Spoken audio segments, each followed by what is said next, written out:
L'épisode du jour est une véritable masterclass de préparation mentale et de performance. Nous sommes allés retrouver Marie Vatel au Cercle des Nageurs de Marseille, son club, ce temple mythique de la natation française qui a vu éclore tant de champions et de championnes. On a fait cette interview face à la mer, face aux vagues et croyez-moi, c'était pas de tout repos. Si tu ne connais pas Marie, laisse-moi te la présenter avec son rêve. L'année dernière, j'avais un vrai objectif d'être championne du monde et en plus de ça, je voulais me rapprocher du record du monde. Et dans la natation, pour être championne, crois-moi, ça donne pas toujours envie. C'est normal d'avoir mal. Physiquement, si tu te sens KO, t'as mal partout et même si t'as des blessures, on est content parce que ça veut dire que tu travailles bien. Ça m'arrivait de pleurer avant d'aller à l'entraînement. On a vu l'entraînement très exigeant que fait Marie, mais ce qui est très intéressant avec elle, c'est qu'elle n'était pas prédestinée à être une championne. On pourrait même dire qu'elle représente un peu l'archétype de l'anti-championne. Et tu vas même voir que son mental, parfois, c'était son plus gros ennemi.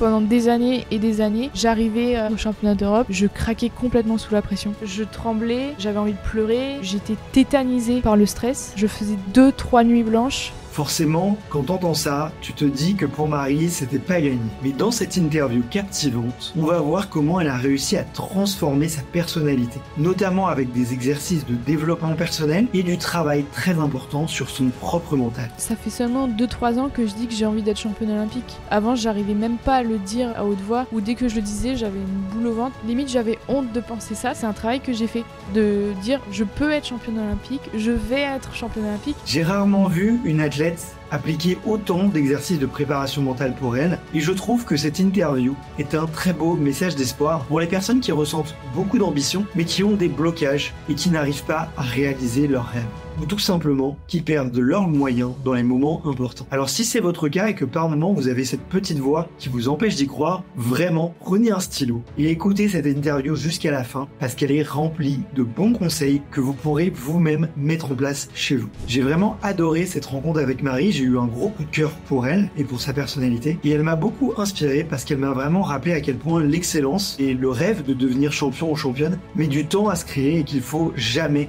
lâcher et toujours persévérer. Au-delà des réseaux sociaux, sa rencontre m'a permis de me rendre compte de tous les efforts qu'elle met en place pour réaliser son rêve. Et je pense que toi aussi, tu pourrais le faire en appliquant les exercices qu'elle-même a mis en place. Depuis 2017, j'ai tous mes écrits, tout ce que j'ai appris, c'est comme une sorte de journal intime. Donc prends ta respiration et on va plonger avec Marie dans un épisode passionnant. Juste avant de commencer l'épisode, je te rappelle de t'abonner à la chaîne. Vraiment, c'est ce qui nous aide le plus à convaincre des championnes comme Marie à venir participer sur le podcast. Et si tu veux découvrir les backstage du média, je t'encourage à t'abonner sur notre compte Instagram extraterrien.podcast. Enfin, si tu t'intéresses à la performance de près et que tu aimes bien lire par moment des exemples d'athlètes concrets qui ont appliqué des méthodes de performance et les études scientifiques qui prouvent les exercices qui sont appliqués au haut niveau, t'encourage fortement à t'abonner à ma newsletter 1% Performance, dans lequel vraiment je décortique tous les mécanismes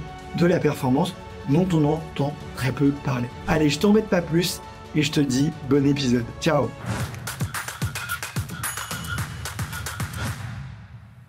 Salut Marie. Salut, ça va ? Ouais, ça va super et toi ? Très bien, très bien. Contente que tu sois venu me voir sur Marseille. Bah écoute, je suis content de venir te voir à Marseille, mais ça aurait été à Lille ou à Annecy, j'aurais été content aussi.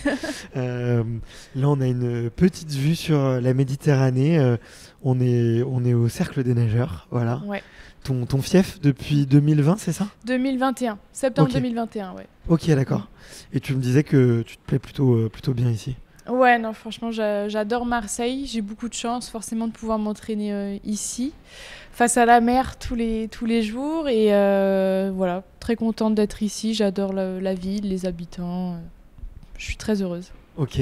Bon, bah, tu vas avoir la lourde pression de retranscrire toute la jovialité marseillaise durant cette interview. On va parler de plein de choses. En tout cas, moi, je suis trop content d'être là parce que ça fait un moment que je te suis. Je pense depuis le début d'Extraterrien, je te suis. Donc, ça fait 5 ans. Et tu sais, des fois, tu laisses un peu les choses se faire. Et puis après, tu prends contact un peu quand tu as le temps aussi, quand j'avais le temps. Donc, je suis trop content. Voilà. Bah, figure-toi que je suis très contente aussi et que je te suis depuis longtemps aussi. Peut-être même à tes débuts, je sais pas, mais c'est vrai que ça fait longtemps que je te connais de nom. Ok. Donc voilà, comme quoi, voilà, il faut être patient parfois. Non, mais j'en profite, c'est une bonne chose. Faut pas hésiter à me contacter. Il y a beaucoup de gens qui ont envie de passer, qui osent pas. Je sais pas si c'était ton cas, mais en tout cas, voilà, faut pas hésiter. On reste très accessible, même si on est une équipe maintenant. On reste ouvert à tout. Ouais, mais comme tu dis, j'aime bien quand les choses se font quand elles doivent se faire. Et voilà, donc là, c'était le bon moment, donc je suis contente. Yes. Et ben écoute, c'est parti. Du coup, tu le sais, j'ai une question mythique sur le podcast. Plus de 300 athlètes maintenant ont répondu. Ça fait beaucoup de monde. Et cette question, c'est de savoir quel est ton premier souvenir de sport ?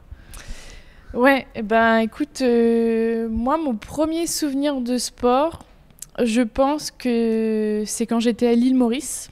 Parce qu'il faut savoir que j'ai eu la chance d'être expatriée pendant 2-3 ans à l'île Maurice, durant mon enfance. Et je pense que du coup, je devais avoir à peu près 6-7 ans.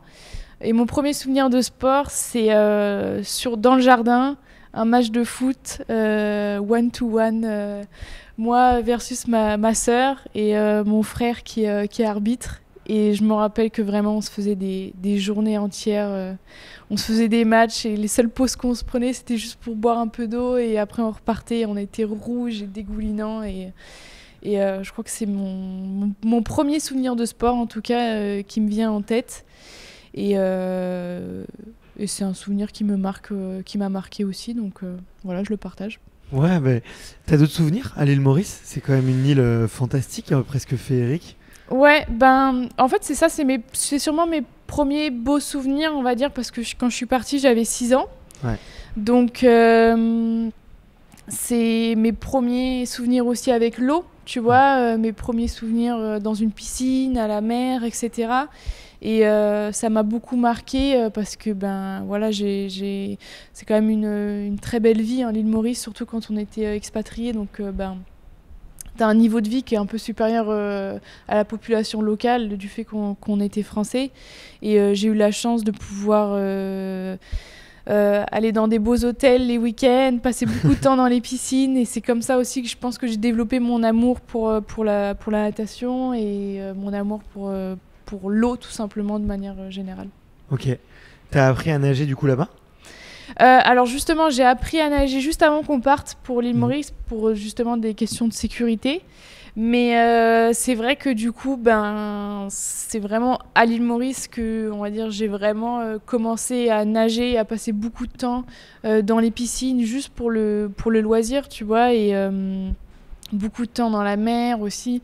Ouais. Mon père, il me disait, mais je comprenais pas, parfois tu restais 45 minutes dans l'eau et tu faisais juste... Tu faisais des hauts et des bas, tu poussais dans l'eau, tu remontais, et voilà, c'était que des trucs comme ça. Mais du coup, je pense que c'est ça aussi qui m'a fait décider de m'inscrire dans un club de natation quand je suis rentrée en France après. Ok. Tu es resté combien de temps ? J'y suis restée 2 ans et demi, 3 ans. Waouh. Ouais. Okay. Ouais, donc de mes 6 à 8 ans et demi à peu près. Trop bien. Ouais. Trop bien. Ouais, donc c'est vraiment Enfin, j'ai très peu de souvenirs d'avant l'île Maurice, au final, tu vois. Ouais. On va dire que c'est mes premiers vrais souvenirs, ça date de là. Ok. T'as d'autres souvenirs, je sais pas, sur la nourriture, les gens, l'école là-bas, le rythme de vie, ou d'autres choses qui t'ont surprise et qui t'ont émerveillée ? C'est vrai que le fait que déjà d'autres souvenirs, c'est vrai, le contact avec la nature. Parce que voilà, c'était une île, c'était il y a maintenant 20 ans. Donc je pense que maintenant, ça a peut-être encore un peu changé. Mais nous, on avait la chance d'avoir un arbre à liane juste à côté de la maison. Et voilà, passer beaucoup de temps dans cet arbre et faire de la liane et se les lancer entre frères et sœurs.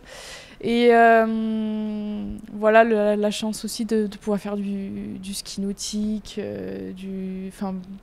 faire de la plongée sous-marine. Donc vraiment, c'est des souvenirs beaucoup avec la nature, je dirais. Ok. Ouais, trop. Mais c'est vrai que C'est l'image que ça en donne, ouais. C'est Ouais. verdoyant, c'est le climat tropical et donc très riche. Beaucoup de fruits aussi.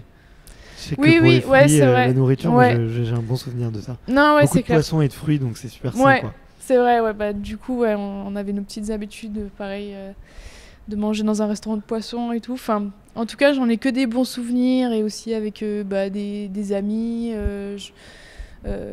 voilà, les copains que j'avais, à l'école aussi. Enfin, quand même un sentiment de beaucoup de liberté. Je pense que quand tu habites sur une île, t'as quand même quand t'es très jeune et que t'es un enfant, t'as beaucoup de liberté, tu vois. On peut traîner un peu partout. C'est ça que je retiens, ouais. Ouais. Bah, c'est vrai qu'il y a un climat, déjà comme il fait très beau, t'es souvent dehors, t'es un peu à l'aise, Ouais. t'es beaucoup moins enfermé dans un appartement ou dans une maison. Je trouve que ça offre quelque chose. Et puis, il y a une espèce, effectivement, une sorte d'insouciance un peu générale où tout le monde veille un peu sur les enfants de tout le monde. Il y a un esprit un peu plus village. Ouais, c'est Je vrai. trouve que t'as Ouais, qu'on retrouve plus dans les grandes villes, quoi. c'est vrai. Donc Ouais. les enfants sont assez à l'aise, je trouve. Ouais, c'est ça, c'est vraiment. On nous laisse gambader et faire un peu ce qu'on veut. Et puis, bah, pareil, à l'école, bah, on était tout le temps dehors, tu manges dehors.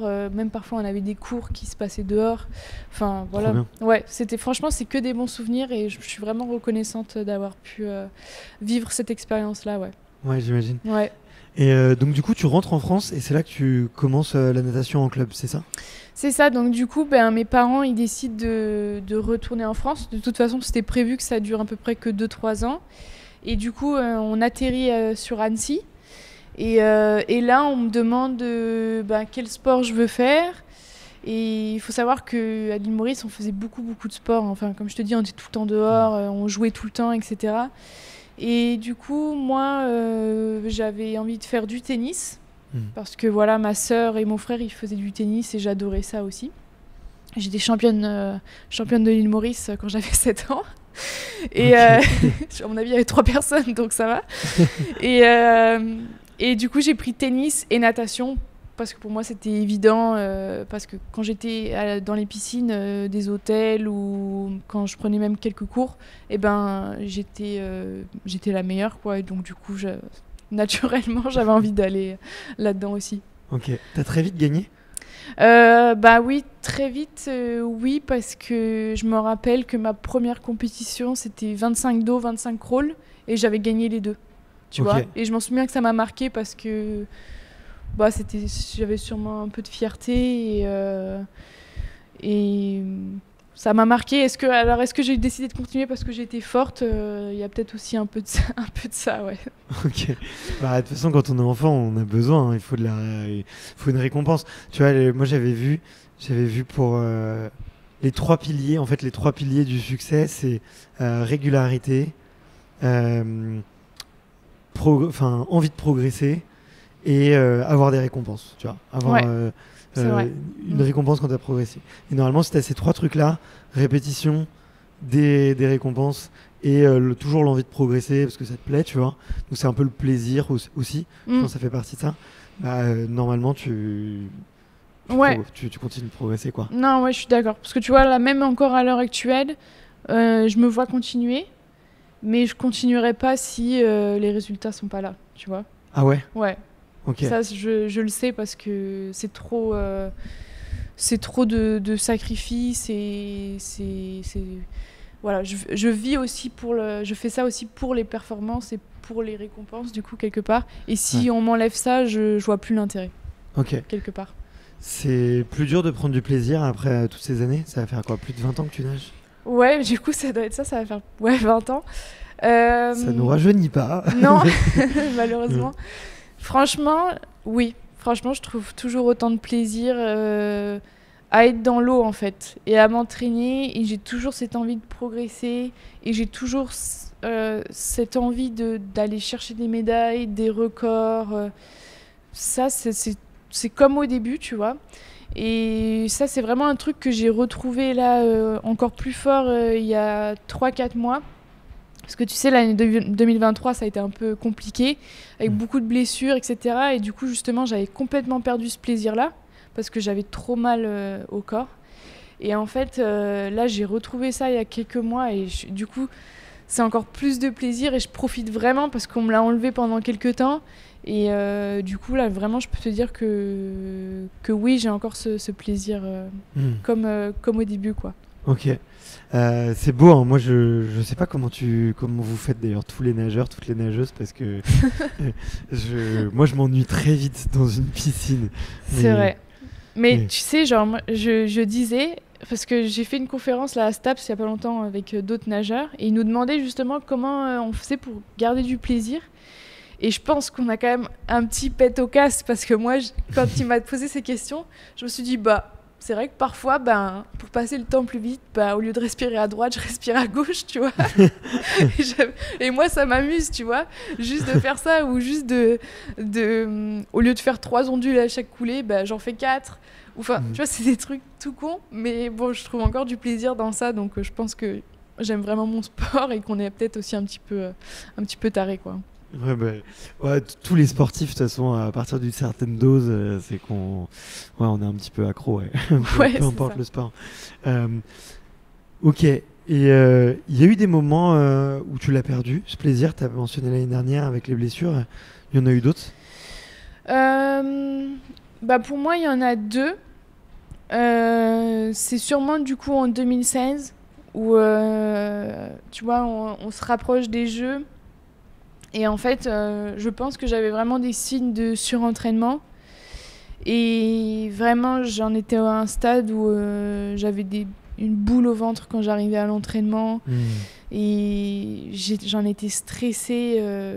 J'en étais stressée parce que je savais que j'allais pas réussir à faire l'entraînement que je veux et que j'allais avoir mal et que j'allais devoir essayer de repousser mes limites au maximum, tu vois. Et je me rappelle que à cette période-là, ça m'arrivait de pleurer avant d'aller à l'entraînement, tellement j'en pouvais plus, quoi. Je saturais. Mais en fait, c'est parce que je pense que j'aimais mon sport, mais en fait, c'est comme si le sport, il me le rendait pas bien, tu vois. Et du coup, je le vivais mal parce que j'avais l'impression que je donnais, mais là, tu vois, je recevais rien, tu vois. Ouais. Et du coup, l'année dernière, c'était un peu la même chose.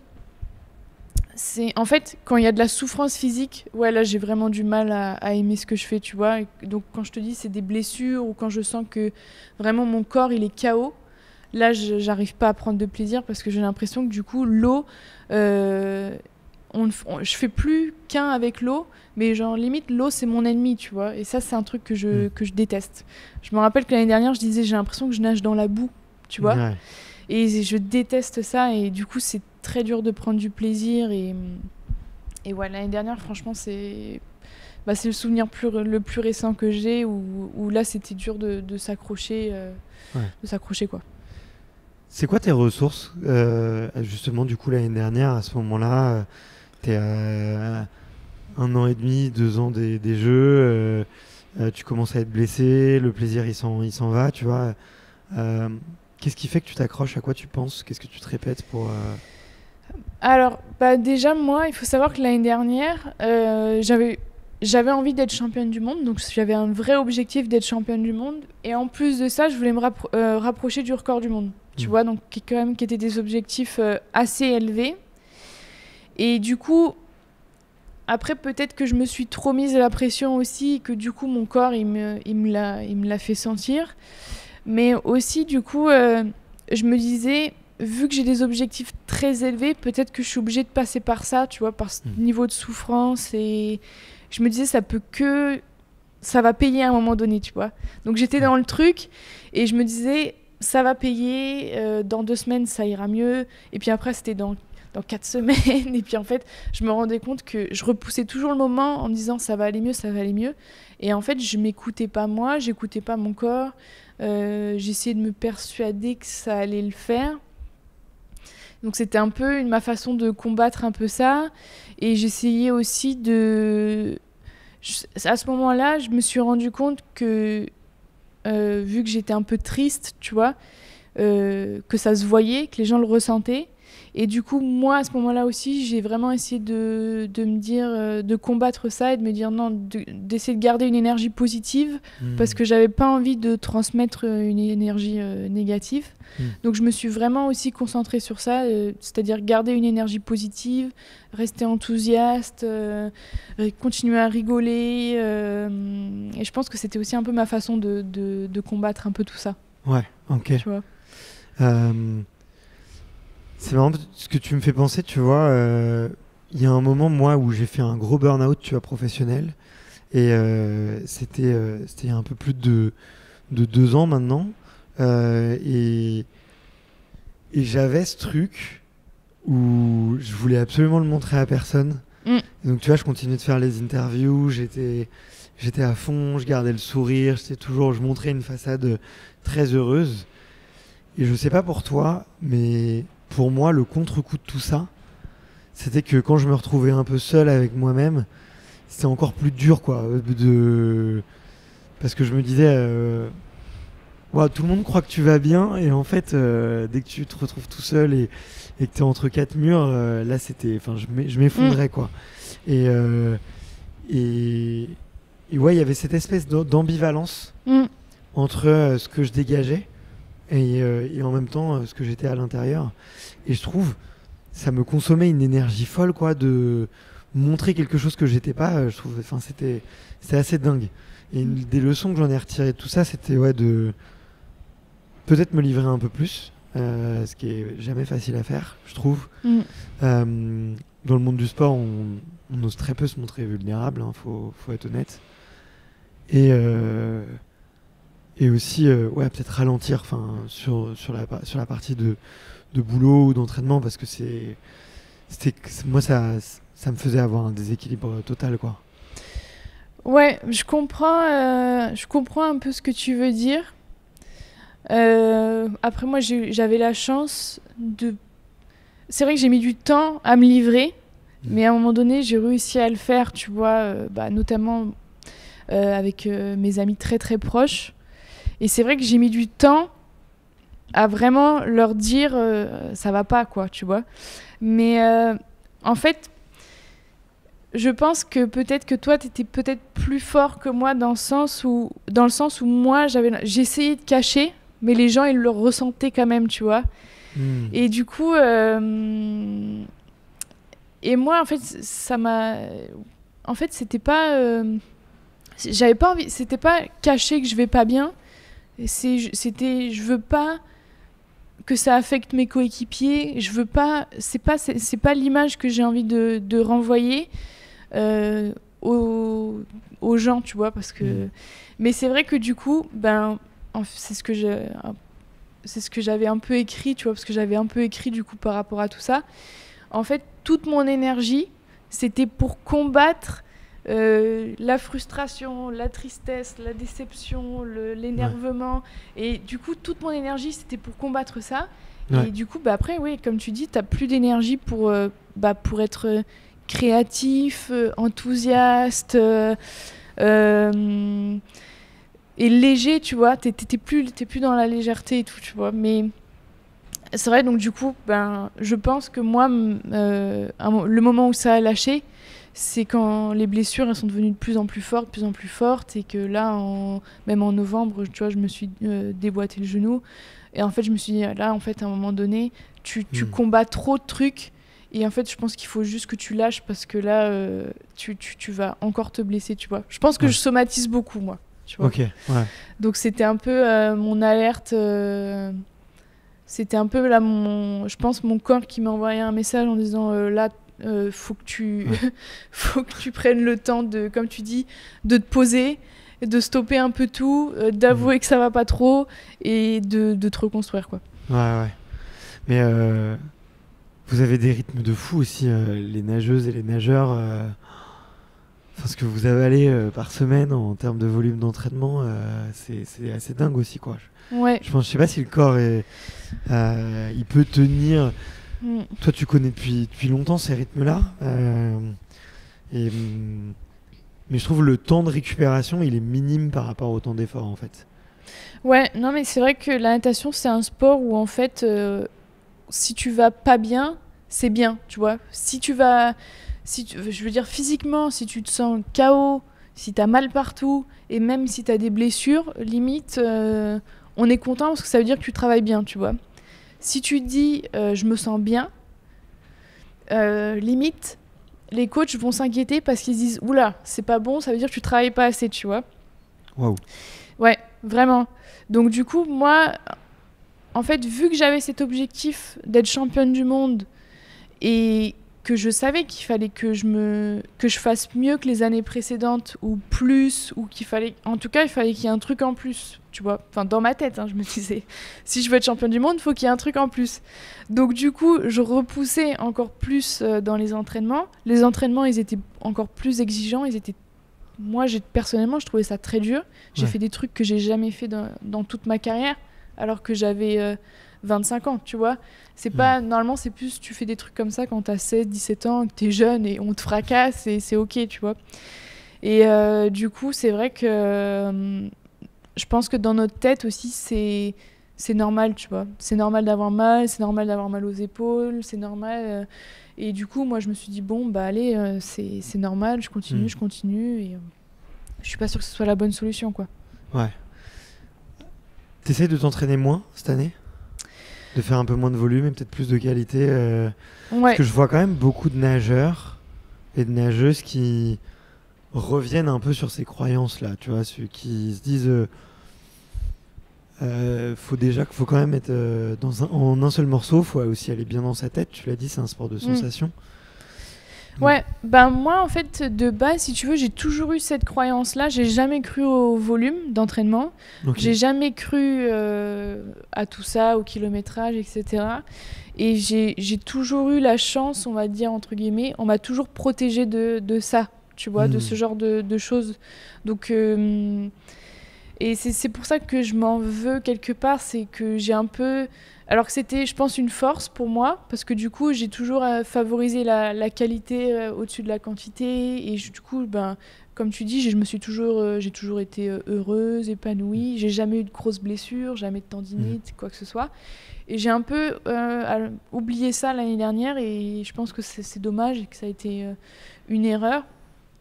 Et oui, je pense que cette croyance, elle est en train un petit peu de s'évaporer parce qu'en fait, on se rend compte que on fait qu'une course qui fait à peu près 50 secondes et qu'on n'a peut-être pas besoin de s'entraîner autant qu'on s'entraîne, mais ça va prendre du temps, je pense. Ouais.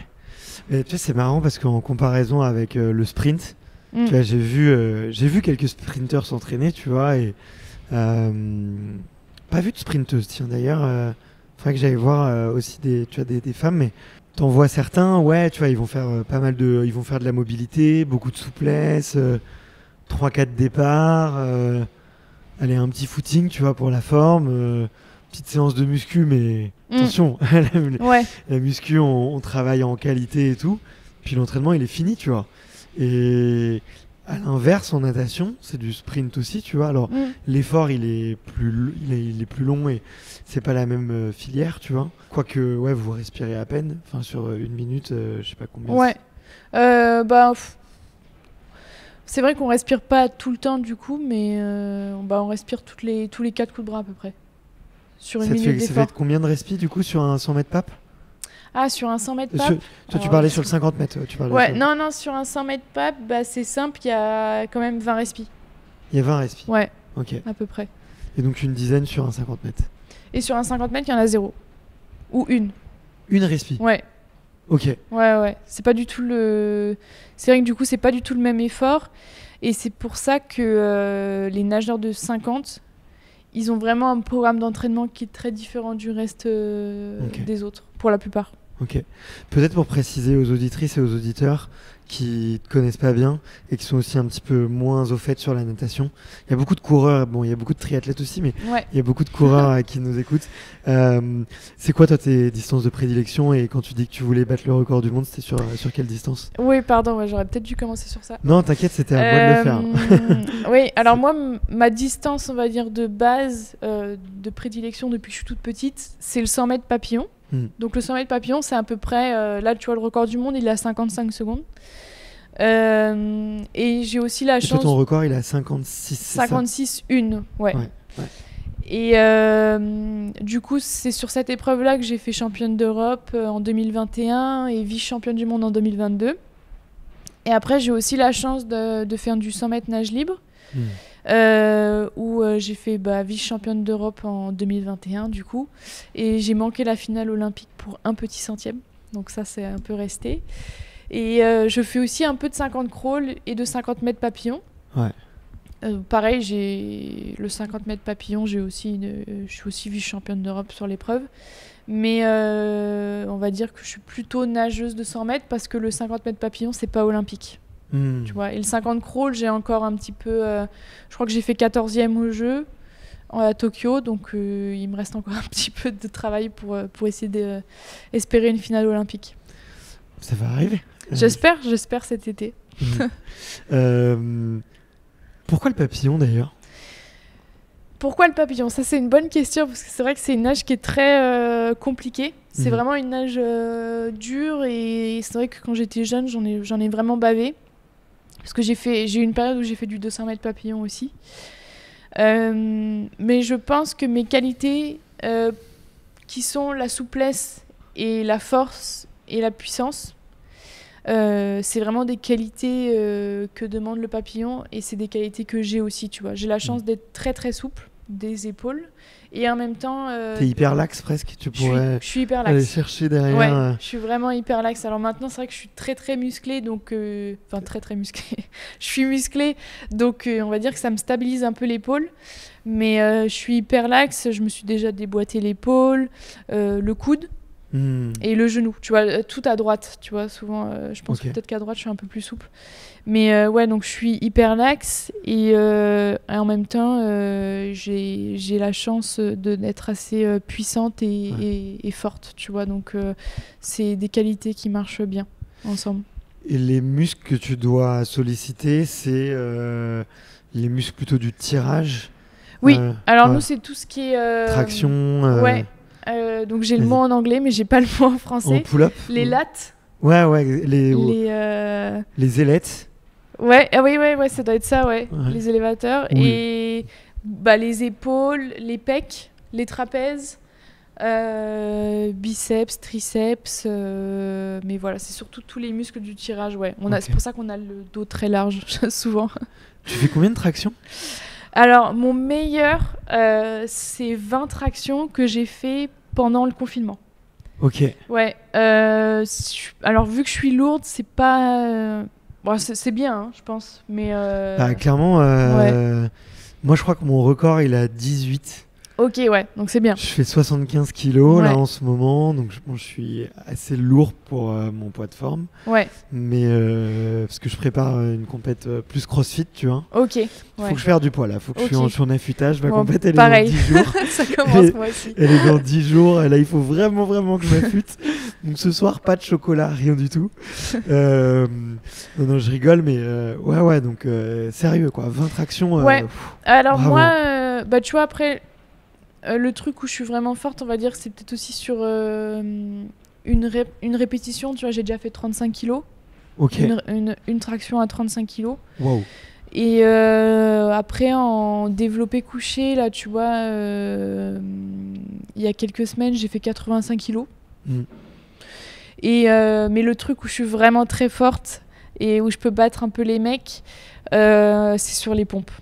Ça, j'ai jamais fait vraiment de max pompe, mais je sais que un peu avant que je me fasse mal aux épaules, etc., j'avais réussi à faire 3 alors c'était le maximum de pompe, départ la minute, c'est départ et le tout 3 fois, et j'ai réussi à faire 3 fois 30 pompes, tu vois. Donc, et ça, je sais que les mecs, ils n'avaient pas réussi à le faire. Donc tu vois, tu fais 30 pompes, tu as peut-être 20 secondes de récup, tu refais 30 pompes, tu as 20 secondes.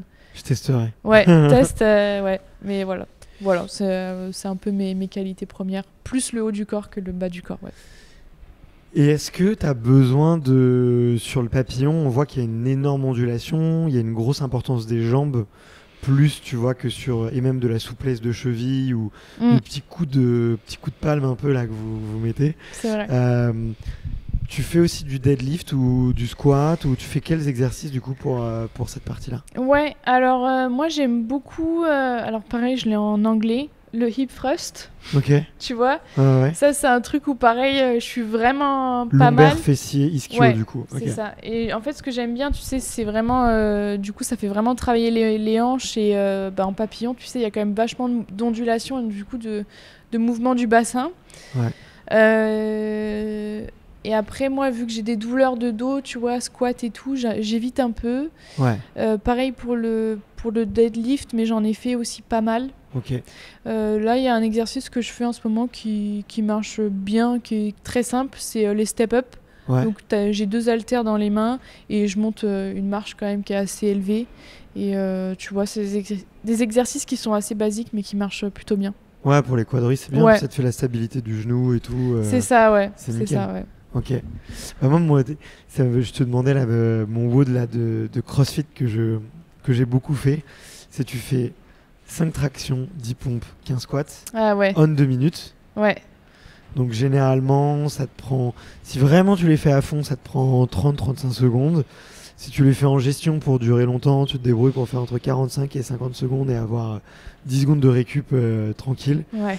Et là, tu te fais des 25, 30 tours, 32, Ah là 33 là. tours. Ah Et ouais. là, tu termines, t'es dégoulinant, quoi. Parce que t'as fait 30 tours x 15 squats. Ouais. T'en es à 450 squats.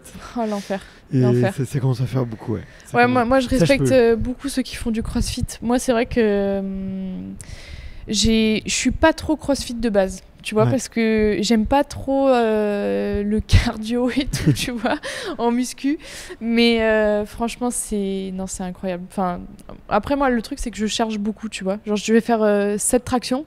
Et après, en fait, Ouais. je vais avoir les bras qui sont tout gonflés et tout. Ouais. Mais pas mal, le WOD. J'essayerai peut-être pour mon après-carrière. Ça marche. Tu sais quel sport t'auras envie de faire après? Bah écoute, Tu nageras encore ou pas?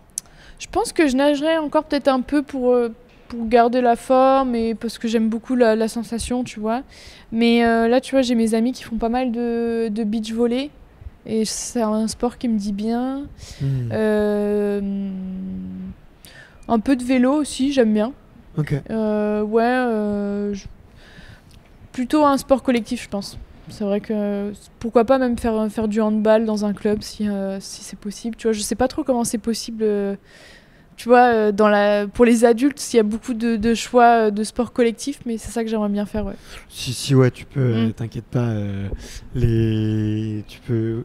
Ça demande effectivement de se réinscrire. C'est souvent un peu associatif, tu vois, mais ça se fait très bien. T'inquiète. Ouais. Il y a plein de sports qui t'accueilleront avec grand Bon, plaisir. bah, je pense. cool. Je voulais parler avec toi d'un sujet peut-être qui est un peu moins facile, mais des JO en 2016, notamment sur le relais. Et en fait, tu vois, quand je préparais l'interview, je me suis dit, waouh, Marie, hyper mature, très jeune, t'as très vite gagné. Je crois qu'à 18 ans, t'es championne de France. Ton premier. Ouais, 15 ans. 15 ans. Ouais, à 15 ans, je suis championne de France. Tu vois, c'est encore plus tôt que ce que je pensais. T'as été, on a mis beaucoup d'espoir sur toi très jeune en fait, très très tôt. T'as fait les jeux très tôt aussi également. T'as quel âge quand tu vas? J'avais 19 ans à Rio. Ouais, t'avais 19 ans à Rio. Et tu peux raconter un peu ce qui se passe sur le relais? Ouais, alors déjà pour expliquer, donc pour les Jeux de Rio en 2016, je m'étais qualifiée sur le 100 mètres papillon. Ouais. Et du coup, pour le relais 4 x 100 mètres 4 nages, du coup, où il y a un 100 mètres papillon dans le relais. Et c'est vrai que c'était le dernier jour. Et en fait, il faut savoir que moi, donc le 100 mètres papillon, ça s'était mal passé. J'avais un peu sous-performé, comme ça m'arrivait souvent à cette époque-là en compète internationale. Donc c'était très dur pour moi parce que comme je te l'ai dit, déjà que j'étais un petit peu à bout, un peu surentraînée. Enfin, c'était très dur pour moi et le fait d'encore faire une mauvaise perf à Rio, bon bah ça m'avait un petit peu atteint mentalement, quoi, psychologiquement. Et du coup, c'est vrai que j'avais à cœur de me rattraper sur ce relais 4 nages le dernier jour. Et en fait, je disqualifie l'équipe, quoi. En fait, en partant à peu près 25 centièmes avant que la fille touche le mur, je suis partie. Et en fait, c'est autorisé seulement moins 0,03. Et moi, j'ai fait moins 25, quelque chose comme ça, qui est assez rare parce que c'est une grosse anticipation. Et c'est vrai qu'à ce moment-là, je m'en suis beaucoup voulu, quoi, parce que échouer toute seule, c'est une chose.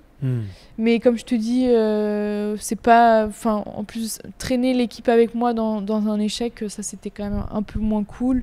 Et puis voilà, moi c'est comme je te dis, c'est pas l'énergie que j'ai envie de renvoyer aux gens, tu vois, et à mes coéquipiers. J'ai pas envie d'être la fille qui tire une équipe vers le bas, etc. Et donc ça je l'ai vraiment mal vécu. Ouais.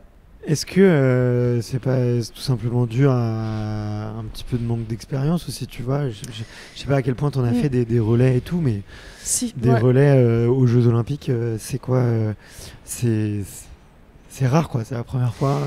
En fait, c'est vrai que là maintenant, avec du recul, en fait, j'ai beaucoup de compassion, on va dire, pour la Marie qui était beaucoup plus jeune. Et maintenant, en fait, je veux dire, je lui en veux pas du tout, tu vois. Enfin, en fait, quand j'étais en 2016, j'avais les meilleures intentions du monde. Je voulais juste bien faire, je voulais réussir, etc. Et en fait, juste, j'avais pas les clés. Je manquais d'expérience, mais j'avais même pas les clés pour réussir ou pour savoir comment faire pour réussir, comment faire une belle course, comment faire un bon start de relais. En fait, j'étais complètement... il me manquait beaucoup d'informations, tu vois.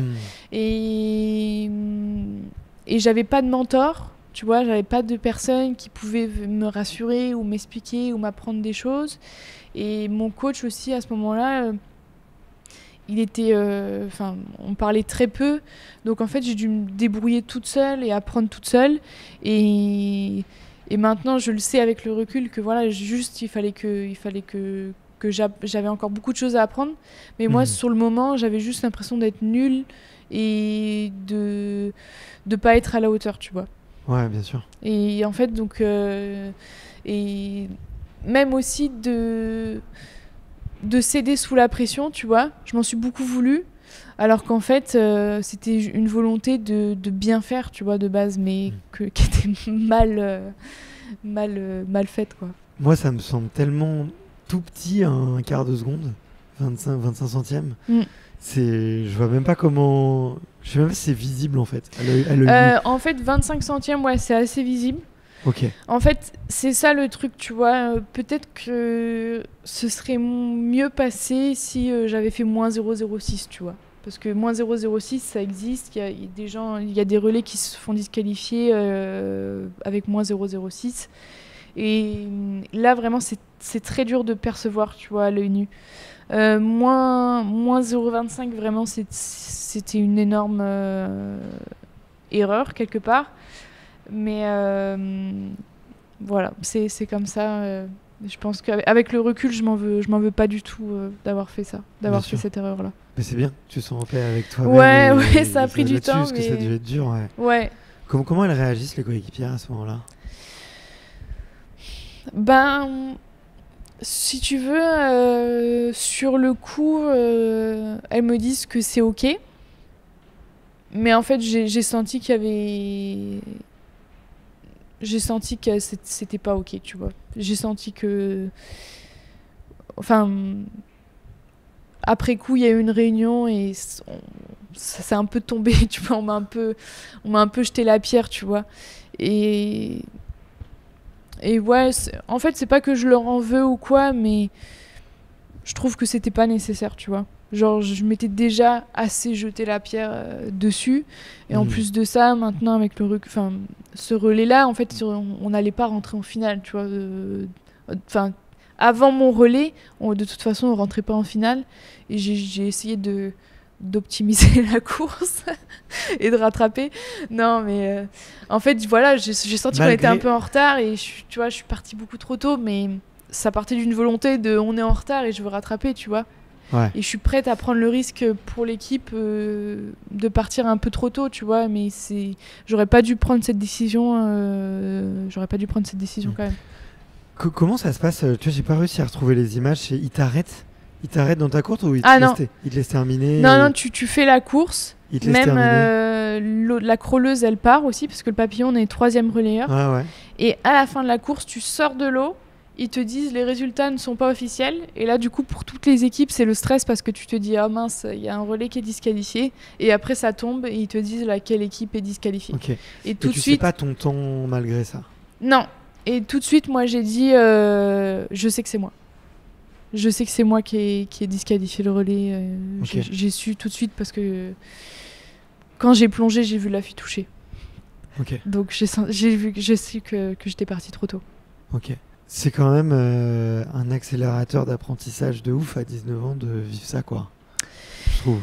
Ben, écoute, en fait, je sais pas si c'est un accélérateur d'apprentissage. Enfin, oui, c'est sûr. Mais moi, c'est vrai que du coup, ça m'a encore plus, si tu veux, je manquais beaucoup déjà de confiance en moi. J'avais déjà échoué plusieurs fois sur le plan international. J'avais toujours sous-performé, tu vois, aux compétitions internationales parce qu'en fait, je me qualifiais à mes premiers championnats du monde, j'ai 15 ans et demi. Comme je t'ai dit, j'ai été championne de France à 15 ans et demi. Et en fait, du coup, pour moi, je pense que c'est la goutte d'eau qui fait déborder le vase en me disant, bon, quand t'avais 16 ans, c'est ok de te louper. Quand t'avais 17 ans, c'est ok de te louper. Quand t'en as 18, c'est ok. Mais là, t'as 19 ans, tu peux pas dire c'est un manque d'expérience, ça fait déjà ta 4e équipe de France. Et du coup, ça a été la goutte d'eau qui a fait déborder le vase. Où je me suis dit, là, en fait, t'es dans un moment de crise et tu peux pas te dire ça ira mieux l'année prochaine parce que non, ça fait déjà 4 ans que tu te dis que ça ira mieux l'année prochaine et ça va pas mieux l'année prochaine. Et du coup, ça m'a permis de me rendre compte qu'en fait, il fallait que je parte de France et qu'il fallait que je trouve un environnement qui me corresponde mieux. Et en fait, le fait d'avoir eu cet énorme échec qui m'a fait énormément souffrir, au final, ça m'a permis de prendre la meilleure décision de ma carrière, qui est de partir en Angleterre et de pouvoir... j'ai explosé après ce choix-là, tu vois. T'as revécu en Angleterre? Tu te sens revivre? Ouais, en fait, tout de suite, parce que si tu veux, je fais le choix de partir et pour moi, c'est un peu une délivrance, tu vois. Je me dis, ok, de toute façon, je ne peux plus revenir à Nice parce que, comme je te dis, mes derniers mois, c'est des derniers mois où je pleure avant d'aller à l'entraînement, donc je ne peux plus y retourner à Nice. Et du coup, le fait d'arriver en Angleterre et d'arriver dans un nouvel environnement, déjà, je revis. Et puis en plus de ça, le coach,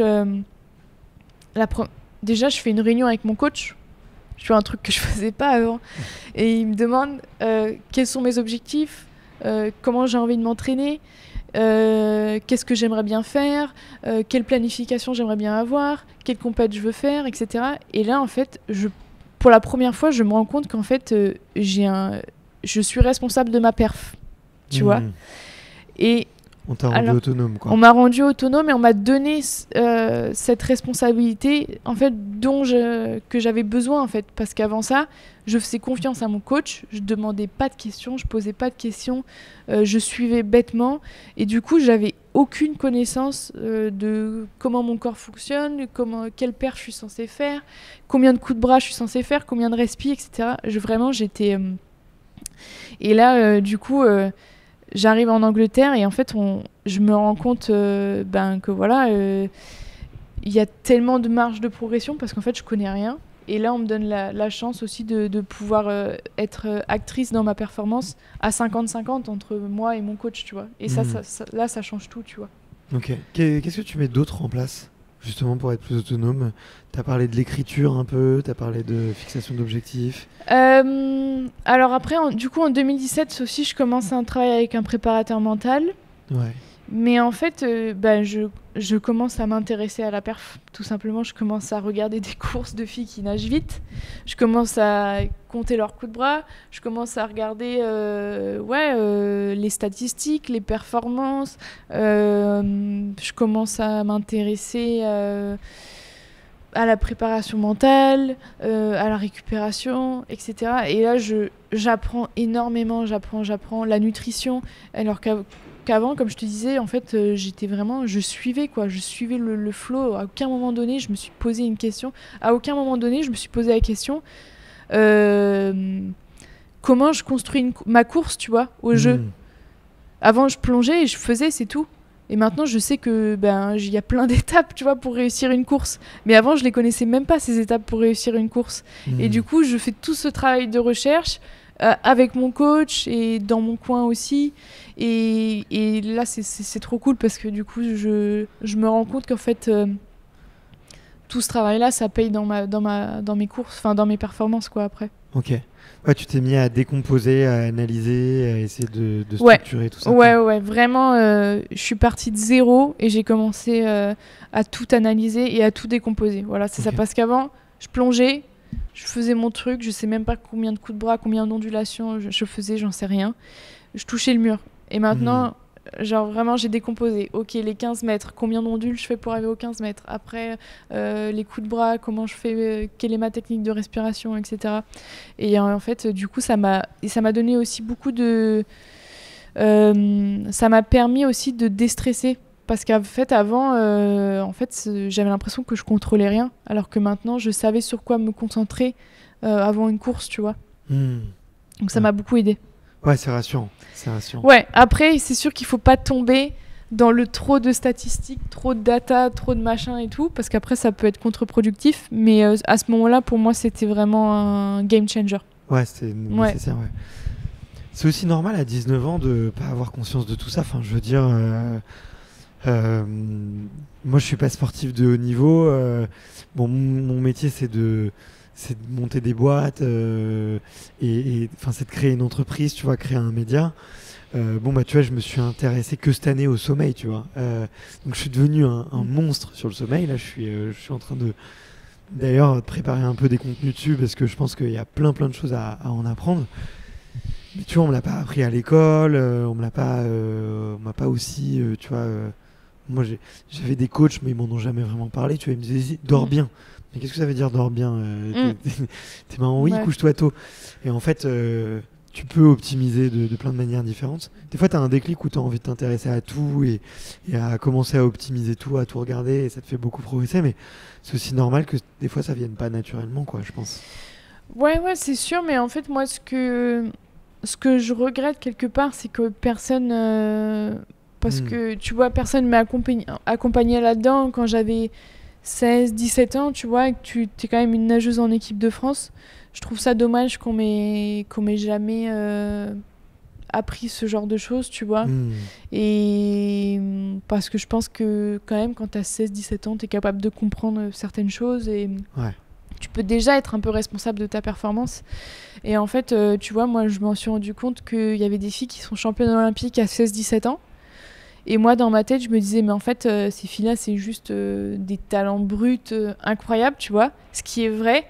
Mais quand j'ai regardé des interviews d'elles et comment elles parlent et comment elles analysent leurs courses après, là, je suis tombée de 10 étages parce que j'ai vu ça il y a 3-4 ans. Là, j'ai vu des j'ai regardé un interview et je me disais, mais waouh, en fait, elle a plus de maturité et elle est plus capable d'analyser ses courses que moi alors qu'elle a 16 ans, tu vois. Donc, en fait, aussi, je pense que c'est quelque chose que j'aurais dû apprendre plus tôt aussi, tu vois. Ok.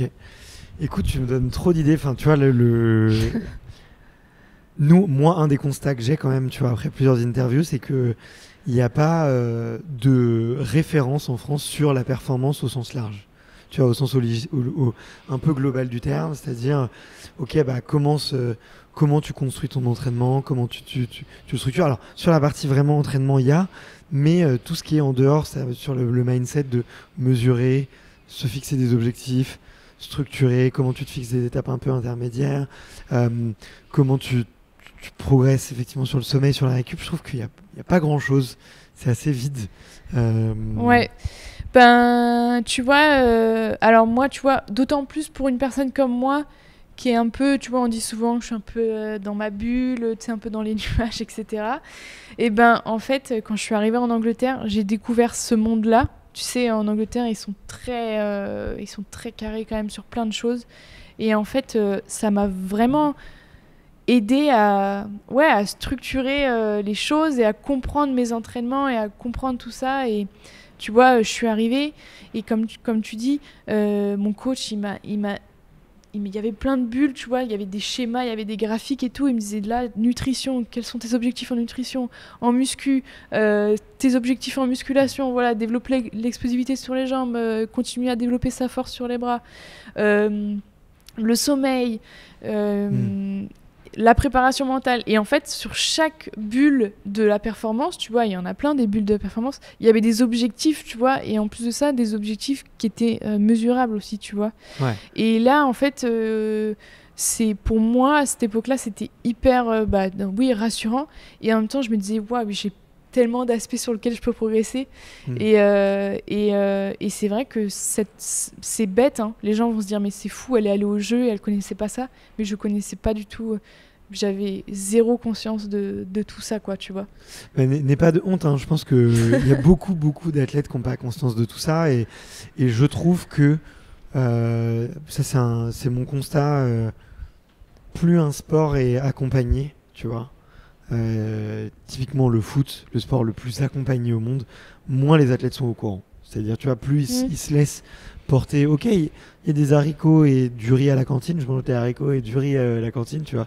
Parce qu'ils n'ont plus besoin de se prendre la tête. Et à l'inverse, tu vois, quand tu es plus livré à toi-même, autonomisé avec un coach qui t'autonomise, qui te rend indépendant, qui te dit c'est à toi de fixer tes objectifs. Plus effectivement, tu vois, il y a de l'émancipation et du savoir sur ces sujets-là, quoi. Ouais, non, ouais, c'est vrai. Moi, je suis persuadée que on a beaucoup à faire dans la haute performance en France, tu vois. Je pense qu'on n'est pas du tout au niveau de l'Angleterre.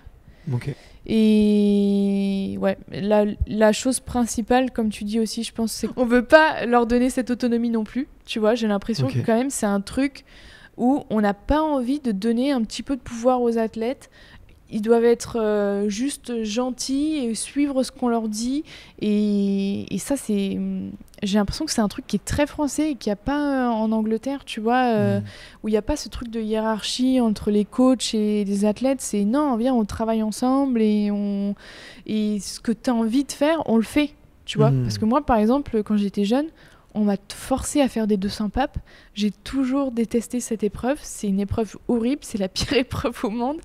C'est vraiment... Dans le déteste. lactique, là. Ouais, là, c'est vraiment, tu vois... Il y a toujours la bataille entre le 400 mètres 4 nages et le 200 mètres papillon. C'est vraiment les deux épreuves les plus dures. Et vraiment, je suis arrivée en Angleterre. Il m'a dit, mais t'as envie de faire du 200 mètres papillon? J'ai dit, non, je veux plus en faire de toute ma vie. Et j'ai arrêté, tu vois. Et c'était OK. On a accepté mon choix. Et parfois, malheureusement, on te laisse pas le choix et je trouve ça... Et du coup, on nous responsabilise pas. Et en plus de ça, du coup, je pense que c'est contre-productif parce que c'est pas comme ça que tu t'arrives à faire de la très haute perf. Ok. Écoute, ça me donne plein d'idées de sujets. Si t'aimes lire, je fais une super newsletter là, que j'appelle Performance 1%. Les premières éditions, j'ai fait comment écrire dans son carnet d'entraînement. Ok, ouais. J'ai parlé d'écriture thérapeutique. Là, le prochain, je vais faire le mood board du succès, justement, avec les objectifs, c'est de faire un mood board et tout. Donc, si ça t'intéresse, je sais, tu lis un peu ? Ouais, un petit peu. Je me suis mise là récemment, surtout l'année dernière. Ouais. C'était un de mes objectifs et du coup, je me suis mise un peu... J'ai commencé par le développement personnel, du coup. Et maintenant, j'arrive même à lire pour mon plaisir personnel, on va dire. Trop cool, ouais. Trop cool. T'as dit que t'écrivais, que t'avais écrit un peu à un moment un peu dur. C'est une habitude que tu fais régulièrement ? Oui, alors c'est une habitude, je pense que j'ai... Alors c'est pas une habitude, mais j'ai souvent écrit de manière, on va dire, spontanée quand je sentais le besoin d'écrire. Tu vois, même quand j'étais encore jeune, j'ai retrouvé des trucs, j'écrivais, tu vois. Et Donc du coup, j'ai retrouvé des écrits d'il y a longtemps, etc. Et j'ai pas encore réussi à l'automatiser, j'ai pas réussi à ce que ce soit une habitude. Mais en fait, dès que je sens, j'écris. Et j'écris de plus en plus souvent. Tu vois, c'est une amie qui m'avait dit, mais franchement, dès qu'il y a un truc qui va pas, écris-le. Et du coup, maintenant, j'ai pris un peu l'habitude depuis 2 ans d'écrire. Et ça me fait beaucoup de bien. Et là, tu vois, le truc dont je te disais l'autre fois, c'est parce qu'en fait, dans ma famille, si tu veux, ils ont une sorte de magazine annuel, parce qu'on a une très grande famille. Okay. Je viens du Nord. Et du coup, ils m'ont demandé d'écrire un article sur ma saison. Et en fait, c'était une trop bonne opportunité parce que c'est la première fois que j'ai écrit sur une saison complète. Mes ressentis, comment ça s'était passé, etc. Et c'était vraiment une superbe idée. Mais sinon, c'est vrai qu'après chaque compétition, maintenant, j'écris. Avant, j'écris. J'essaye d'écrire aussi pendant. Parce que parfois, en fait, tu sais, parfois, tu fais une bonne compète et tu te dis, en fait, tout était parfait. Et après, quand tu relis tes écrits, t'étais là, ah bah non, en fait, j'étais hyper stressée, je me suis engueulée avec telle personne, j'avais pas dormi de la nuit. Et je trouve que ça permet aussi de relativiser un peu sur tout ça. Ok. Quand on arrêtera cette interview, je t'enverrai l'email que j'ai fait sur le carnet. En fait, il y a une sauteuse australienne, c'est la championne du monde, vice-championne olympique de saut en hauteur. Ouais. Et en fait, elle, à chaque saut, même pendant la compète, elle met une note sur son saut et elle met une espèce de note. Tiens, j'ai bien mis le pied comme ça, ou tiens, je me suis sentie légère, tu vois. Et elle fait ça sur tous ses sauts. Ah ouais. Et en fait, il y a une image qui est très célèbre d'elle où elle vient de faire son saut, son personal best, tu vois, aux Jeux Olympiques à Tokyo. Elle vient de prendre la médaille d'argent. Donc tu vois, trop beau quoi. Elle fait son record personnel et elle prend la médaille d'argent. Et elle est en pleurs, tu vois. Et au lieu d'aller chercher le drapeau un peu comme font tous les athlètes, elle va à son carnet et il y a une photo d'elle qui est un peu mythique où elle est vraiment, on la voit en train de pleurer et elle écrit dans son carnet ce qu'elle ressent. C'est fou. Et dans les interviews après, on lui dit mais pourquoi tu t'es allé écrire au lieu de célébrer? Et elle dit en fait j'ai noté 15 000 sauts dans ma vie. Bien sûr que j'allais noter le meilleur saut de ma carrière. C'est clair. C'est obligé, clair. Tu vois, le jour J. Et elle est devenue championne du monde en salle, je crois, ou un truc comme ça, là, récemment. Et elle parle beaucoup d'écriture quotidienne et tout. Et je me suis un peu inspiré de son framework. Et là, j'en ai fait un framework qui s'appelle, je l'ai appelé LMFAO. C'est quotidien, ça peut être très rapide. Le L, c'est pour libre. J'écris ce qui me passe par la tête. Ouais. Après, j'écris M, c'est merci. Je fais trois personnes envers qui je suis reconnaissante. Donc, merci à mon entraîneur pour la séance qu'il m'a préparée. Merci à mon frère qui m'a souhaité ça, tu vois, ou des trucs comme ça. Après, c'est F, c'est fierté. 3 choses dont j'ai été fier aujourd'hui. Apprentissage.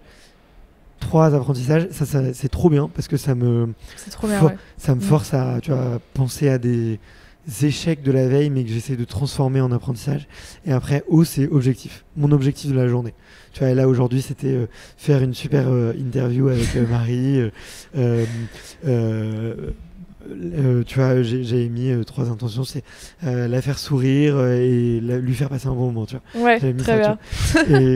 Et tous les jours je le fais et en fait ça me prend 5 minutes et des fois j'y passe plus de temps et ça marche trop, enfin sur moi ça marche trop bien.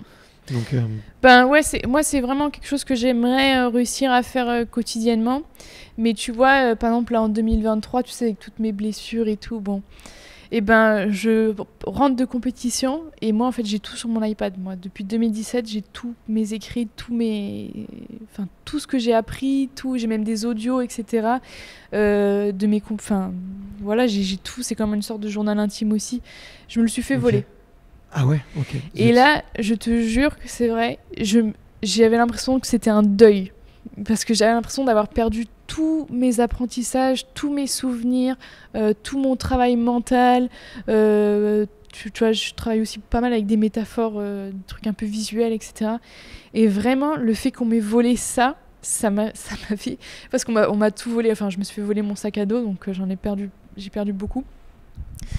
Et ouais, ça c'était. Tu vois, je suppose que la sauteuse, là, si elle se faisait voler son carnet, je pense que ça lui déchirerait le cœur, tu vois.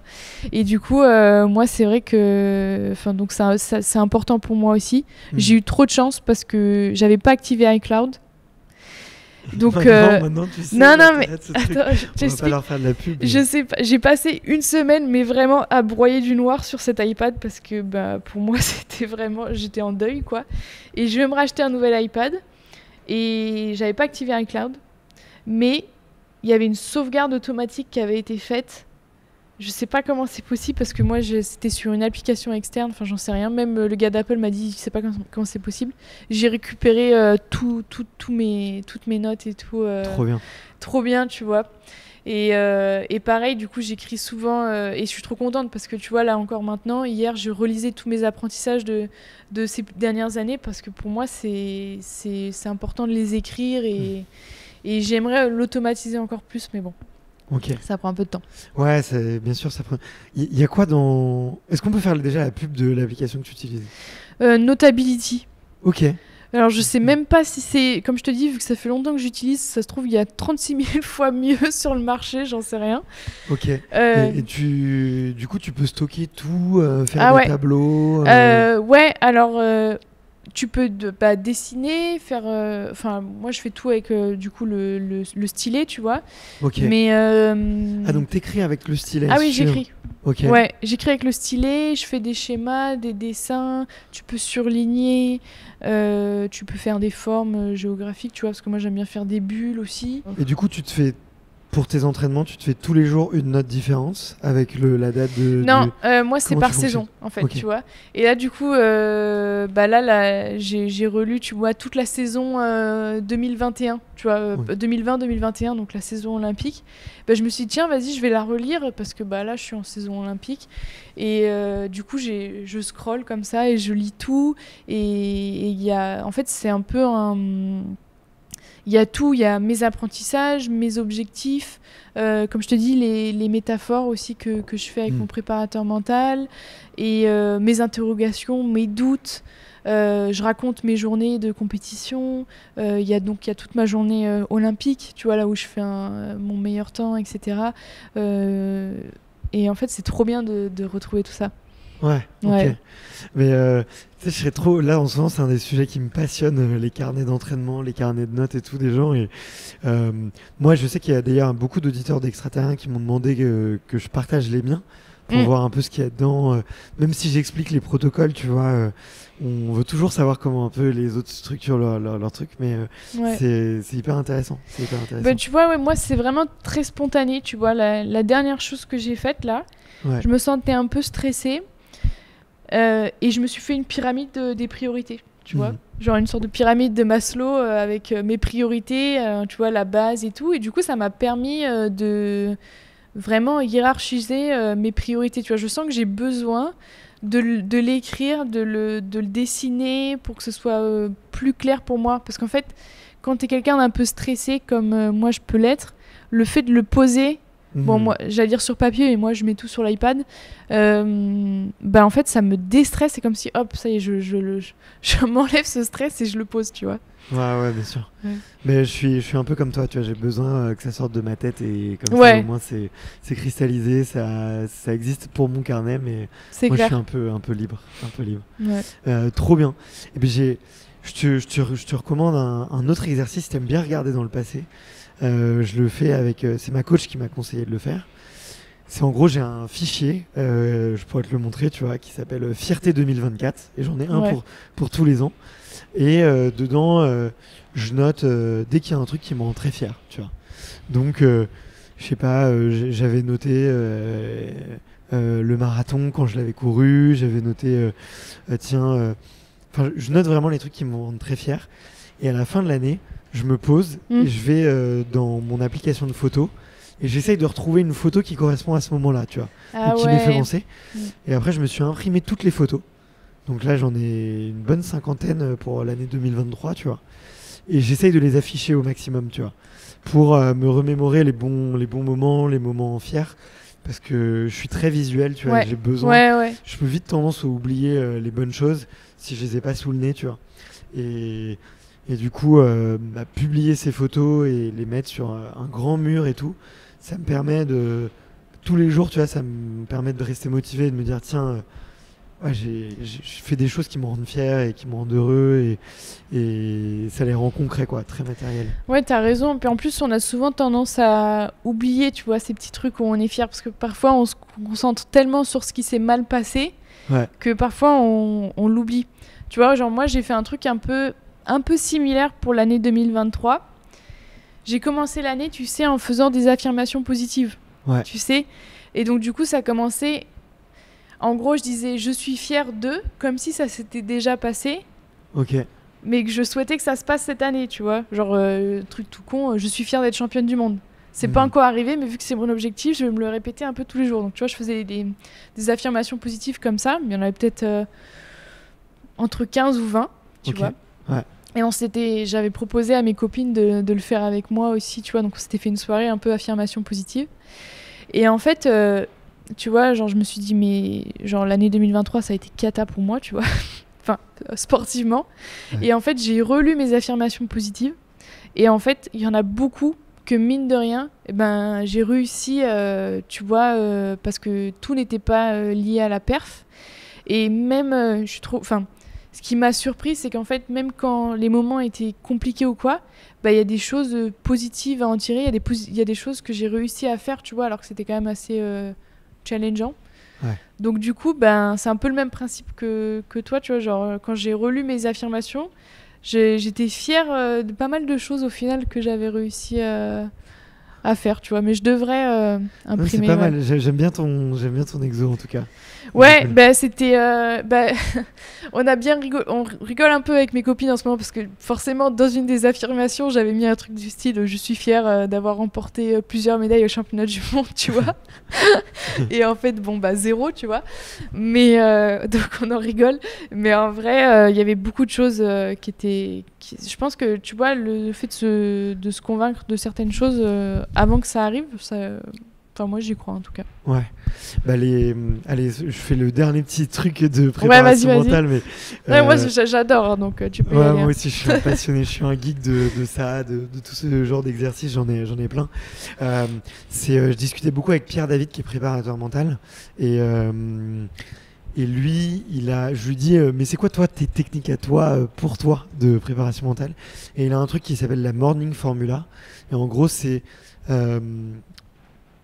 une feuille, c'est des affirmations positives que tu te lis tous les matins et qui tu parles à ton toi dans 5 ans, tu vois.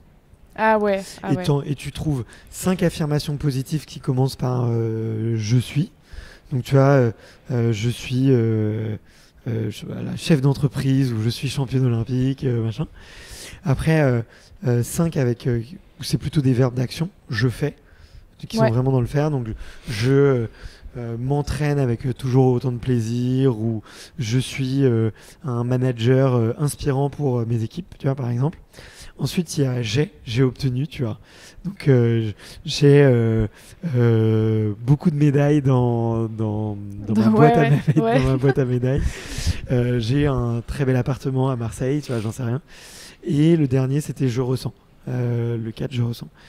Et tous les matins, lui, il se le lit et il se le répète. Et il essaye même de se le lire à haute voix pour le ressentir.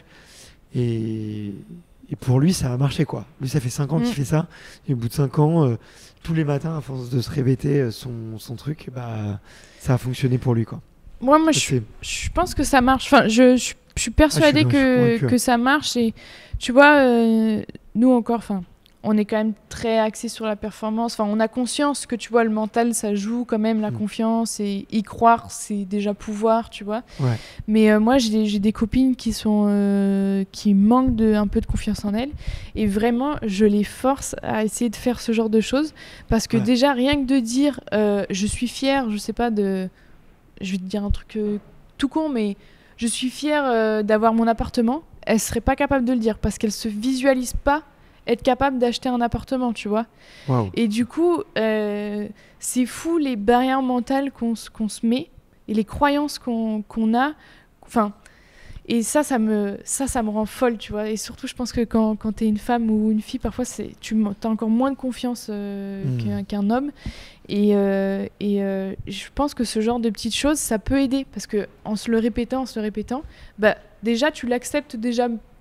T'acceptes l'idée que ce soit possible. Et après, ben, du coup, je pense qu'en cassant ces barrières mentales, tu peux vraiment réaliser de belles choses.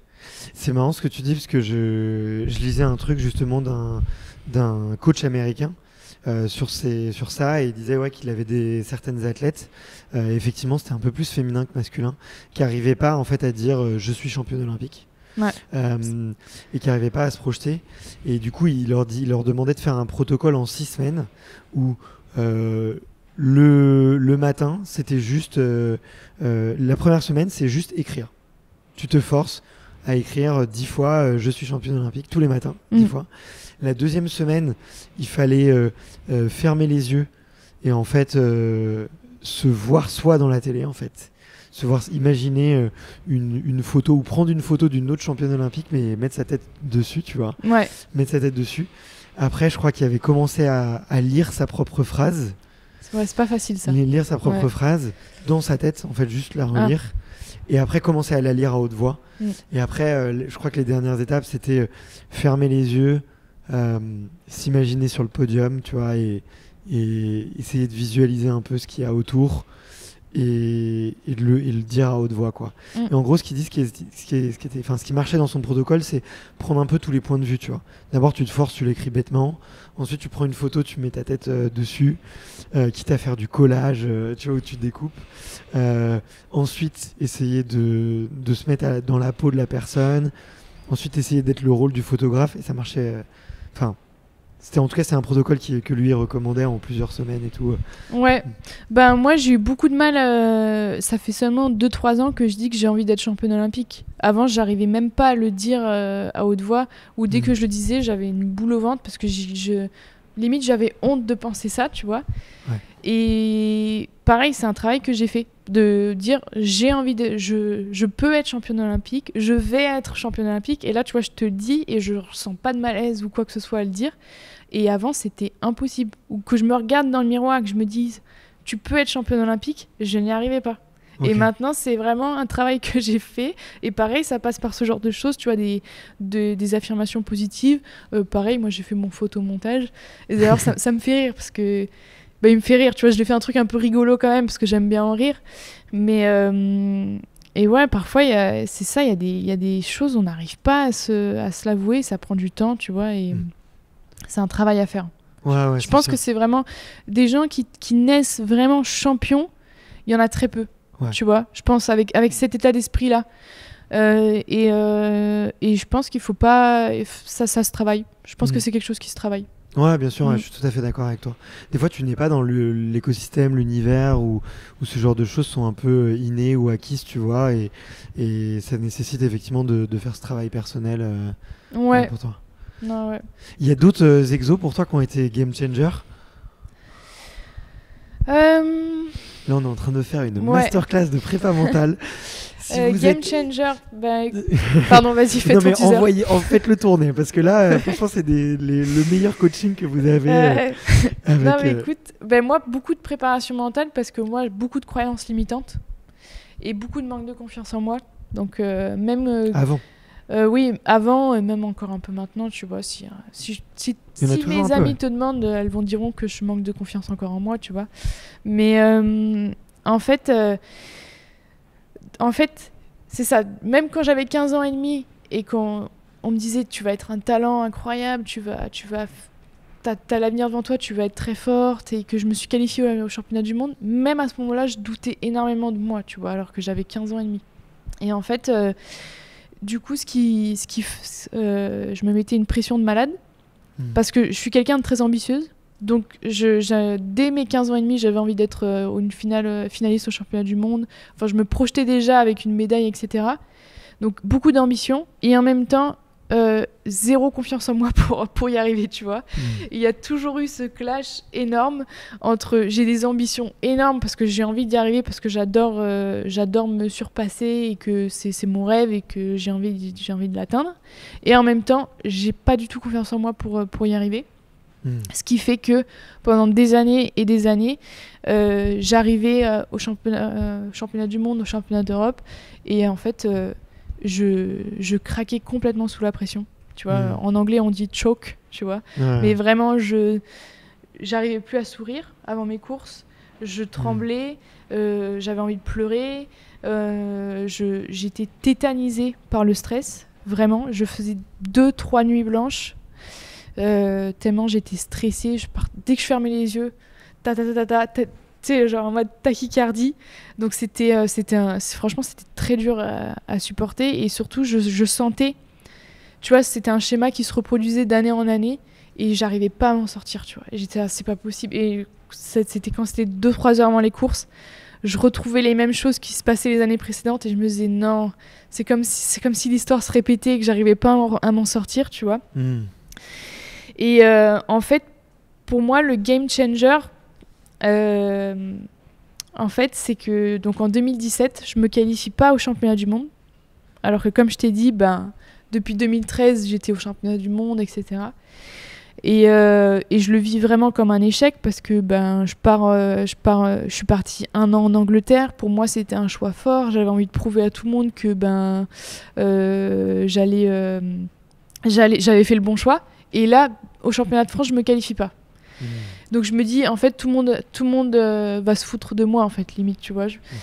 Et du coup, je me qualifie pour les championnats des États-Unis dans une équipe de France B à peu près, tu vois. Je représentais quand même l'équipe de France. Et j'arrive au championnat des États-Unis et moi, je me dis, vas-y, c'est mes championnats du monde à moi, c'est pas grave. J'ai envie de faire un chrono qui me permette de rentrer en demi-finale et après faire un chrono qui me permet de rentrer en finale, tu vois.